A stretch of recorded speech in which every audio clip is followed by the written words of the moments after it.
Hello there, friends. If you've ever caught yourself wondering whether intimacy still matters after 65, or if it's something you've quietly pushed to the side, this video might just surprise you.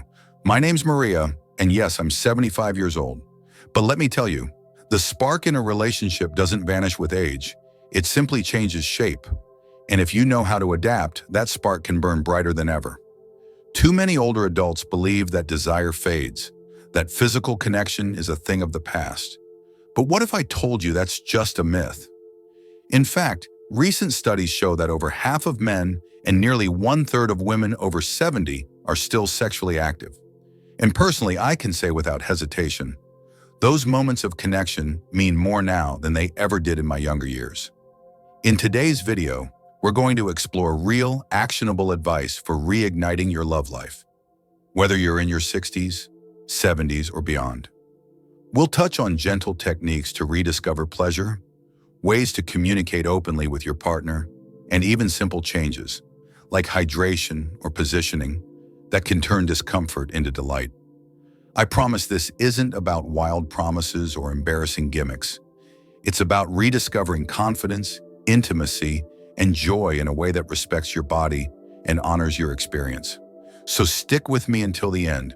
You'll hear the tips that help me and countless others bring romance back into focus. And if you've ever thought your best days were behind you, this might just be the reminder you've been waiting for. Now let's begin.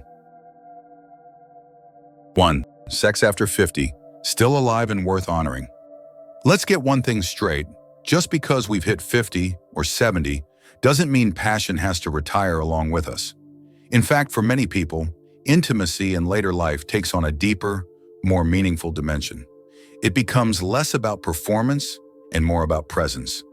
Less about urgency, more about emotional connection. You'd be surprised how many older adults are still active in the bedroom, and not just in theory. According to respected research from the New England Journal of Medicine, over half of men and about 1/3 of women over age 70 continue to enjoy a sexual relationship. That may come as a shock to some, but it shouldn't. Our bodies may change, but the need to feel loved, desired, and connected doesn't go away with the candles on the birthday cake. The truth is, intimacy after 50 is not only possible, it can be incredibly fulfilling. Why? Because we've finally let go of the pressure. We're no longer rushing, we're no longer trying to prove something. We're simply enjoying the moment, fully present and emotionally available in a way that often eluded us in our younger years. I remember the first time I realized this. It wasn't about recreating the passion of our 20s. It was about discovering a whole new kind of closeness, one built on trust, comfort, and tenderness. And let me tell you, that kind of connection is just as thrilling, if not more. So if you've been wondering whether intimacy still matters after 50, the answer is a resounding yes. In fact, I'd argue it matters even more now. It's a way to say, I still see you, I still care, I still want this bond between us. Don't let outdated assumptions rob you of something so human, so healing, and so needed. Whether you're married, dating, or rediscovering yourself after a loss, remember this. You are still worthy of touch, of joy, of desire. This chapter of your life isn't the end of romance. It's a chance to write a new beginning with more depth than ever before.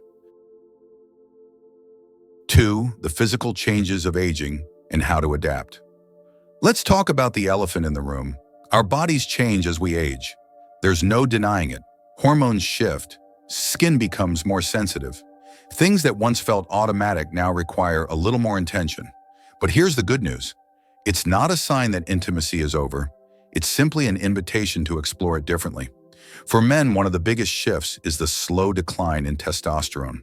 It's natural and gradual, but it can affect energy, desire, and yes, performance. But rather than seeing this as a loss, many couples have found it to be a gateway to deeper, more emotionally connected experiences. Think less about intensity and more about intimacy. Less about finishing, more about feeling. When performance pressure is replaced by emotional presence, magic can happen. For women, the conversation often centers around vaginal dryness, something very few people talk about openly, yet many experience. It can make intimacy uncomfortable, even painful, if left unaddressed. But here's where a little awareness makes a world of difference. A good quality lubricant, used confidently and without shame, can completely transform the experience. It's not just a product, it's a permission slip to keep enjoying touch and closeness on your terms. But it's not just about hormones and hydration. The truth is, as we age, our skin becomes thinner, more sensitive, and that can be a beautiful thing. What used to be overlooked, like the lower back, the inside of the thighs, or the soft curve of the belly, can now become powerful areas of connection. A slow caress, a gentle kiss, the kind of touch that doesn't rush, but listens. The key isn't to fight change, it's to dance with it. Instead of avoiding the shifts, adapt. Embrace slower rhythms, more communication, and less expectation. Because when we lean into the truth of where we are, rather than long for where we were, intimacy can blossom in unexpected ways. Aging isn't the end of physical love, it's the evolution of it. And with a little tenderness, a bit of curiosity, and the right tools, every stage of life can bring its own kind of intimacy and joy. 3. Techniques to manage premature ejaculation. Let's address something many older men experience but few feel comfortable discussing: premature ejaculation. It's far more common than people think, especially after age 50, and it's nothing to be ashamed of. In fact, studies show that nearly 1 in 3 men over 50 deal with this challenge. The good news? There are real, simple techniques that can help you take back control and deepen connection. One of the most effective tools is something called the stop and squeeze method. It's exactly what it sounds like. When you feel yourself nearing climax too soon, you pause, gently squeeze the tip of the penis for about 10 seconds, take a few deep breaths, and allow that intensity to settle. Then when you're ready, resume. It may feel a little awkward at first, but with a bit of patience, it becomes second nature. According to the Journal of Sexual Medicine, nearly 78% of men who practiced this technique for a few months reported better control and more satisfying intimacy. But don't stop there. Another powerful approach comes from a place most men wouldn't expect: Kegel exercises. That's right. The same pelvic floor movements often recommended for women can be just as beneficial for men. Strengthening the pelvic muscles helps regulate arousal and enhances control. Start with 10 repetitions 3 times a day. Do them while brushing your teeth, waiting in traffic, or even during TV commercials. In just a few weeks, many men report not only better stamina, but renewed confidence. These techniques aren't about fixing a flaw, they're about reclaiming your rhythm. They're reminders that intimacy is something you shape, not something that just happens to you. And perhaps most importantly, they turn a source of silent frustration into a moment of teamwork and trust. So if you or your partner have been struggling with premature ejaculation, know this: it's normal, it's manageable, and it doesn't define your worth. With a little technique, some consistency, and open communication, you can turn anxiety into assurance and bring more peace, pride, and pleasure into your relationship. 4. The role of sex toys and honest communication. For many of us who came of age in a different era, the idea of sex toys might still carry a hint of embarrassment or even taboo. But here's the truth: they're not shameful, and they're certainly not just for the young. In fact, for many older couples, they've become gentle tools that restore connection, confidence, and joy. Take vibrators, for example. A small, discreet device, nothing flashy or intimidating, can make a world of difference, especially when dryness or reduced sensitivity becomes an issue. According to a 2019 survey by Lovehoney, over half of women aged 50 and up reported using a sex toy at least once, and many said it enhanced their satisfaction significantly. But the real breakthrough isn't just the toy, it's the conversation it encourages. Imagine sitting down with your partner, looking them in the eyes and asking, "Would you like to try something new?" That moment of honesty, however vulnerable it may feel, can be the very thing that draws you closer. It says, "I care about our connection. I'm still curious. I still want this with you." Communication, plain and simple, is the backbone of any intimate relationship, especially as we age. It's not always about long talks. Sometimes it's just a touch, a question, a shared laugh when something doesn't go perfectly. In fact, research shows that couples who talk openly about their sexual needs and preferences are significantly more satisfied, not just physically, but emotionally. When I finally asked my husband, "What do you enjoy most?" I expected hesitation. Instead, he smiled and thanked me for asking. That one moment shifted everything. No more guessing, no more assumptions. Just two people discovering each other again, one honest question at a time. So whether you've never used a toy before or have never had that talk, remember, it's never too late to start. These conversations aren't awkward, they're courageous, and the tools available to us aren't substitutes for connection, they're bridges to it. In the end, intimacy isn't about perfection, it's about presence, exploration, and the willingness to grow together. 5. Sexual health and safety in later life. When we think about sexual health, it's easy to assume that concerns like sexually transmitted infections, STIs, are problems for the younger crowd. But here's the reality. STIs don't check your birth certificate. In fact, rates of infections like chlamydia and gonorrhea have quietly increased among adults over 50 in recent years. According to CDC data, chlamydia cases in older adults more than doubled between 2007 and 2017. Why is this happening? One reason is that many older adults grew up in a time when sex education either didn't exist or didn't cover safe practices in later life. Another reason is the false belief that condoms are no longer necessary once pregnancy isn't a concern.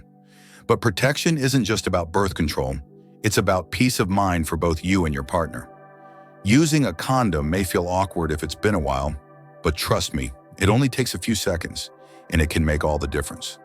Think of it not just as a safety measure, but as a sign of respect and care for the person beside you. One of my favorite moments was when I handed my husband a condom, half expecting a chuckle. Instead, he nodded and said, "Smart move."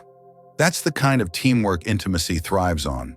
But safety isn't only about protection from infection. It's also about taking care of your body from the inside out. One habit that's often overlooked? Staying hydrated.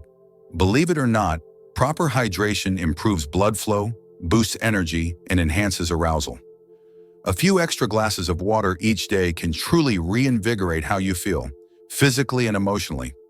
In fact, a 2022 CNN report noted that 73% of women felt more responsive and energized when they were well hydrated. So here's the takeaway. Sexual health after 65 is just as important, if not more, than it was earlier in life. Protect yourself, nourish your body, and never assume that your age exempts you from the basics. Condoms, communication, and even something as simple as water can transform your experience. Because loving well means caring deeply, not just with your heart, but with your habits. 6. Best sexual positions for older adults. As we age, flexibility may decrease, joints may ache, and mobility might not be what it once was. But that doesn't mean intimacy needs to stop. It just means we need to adapt. Choosing the right positions can turn what once felt challenging into something deeply comforting and joyful. One of the most reliable and underrated positions is the missionary. Simple, familiar, and emotionally intimate, it allows for eye contact, easy communication, and control over movement. According to the Archives of Sexual Behavior, 80% of women over 60 favor this position, not just for comfort, but because it nurtures closeness. There's something reassuring about lying face-to-face with someone who truly sees you. Another favorite for those with back or hip issues is spooning. Lying on your side with your partner behind you relieves pressure from the spine and hips, while still allowing for a deep sense of physical and emotional connection. The slower rhythm and full-body contact make this ideal for mornings when energy is lower, or evenings when you just want to feel safe and close. And then there's the surprising one, standing. Yes, it might sound ambitious, but with a sturdy surface, like leaning against a wall or countertop, it becomes both practical and exciting. Standing allows for a new sense of playfulness and can actually help stretch certain muscle groups. I'll be honest, the first time I tried it, I wasn't sure I could keep my balance. But we laughed, took our time, and it ended up being a refreshing change of pace. The real message here is this: there's no right or wrong way to be intimate, only what works for your body and your bond.